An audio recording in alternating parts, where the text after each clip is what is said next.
In the early 1970s, a horse came to the stable of Pierre Jolicoeur in Hudson, Quebec. He looked like any other horse until Pierre jumped on. And I was not paying really attention. I was just talking to people. And I kind of trot over the pole, and you look at the pole, and he moved to the right so quick that I fall off. That was my first jump with Schpiegle. And I said, all right, bring the horse back. We trot over the pole, and he left the ground over a pole on the ground like you have never had a horse like that. Just so high. And lost my stirrups.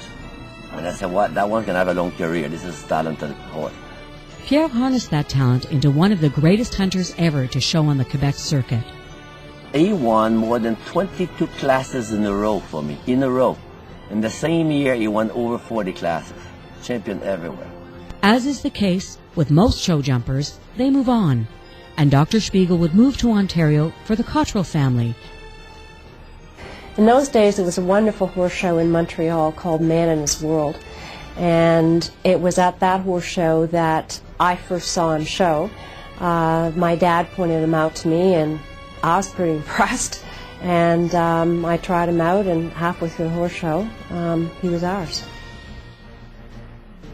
He was a phenomenal jumper. He always jumped in perfect form. He got his lead changes so automatically that you just never even had to ask for them. So if you got the 8 fences on Schpiegle, you won. In fact, with Schpiegle there were 2 modes. You won, or you landed on your head. Those were about the only 2 modes that he knew. And he won far more than he stopped. And that's what made him great. We left the horse show champion after champion after champion, year after year after year. Dr. Schpiegle definitely had his quirks, and while Janet rode him in the amateur division, longtime groom Gaius English would hand the reins to only one professional rider. Schpiegle was a horse I could handle at 3'6". There was only one rider, and I would say unequivocally, who could ride him consistently at 4 foot, and that was Hugh Grant.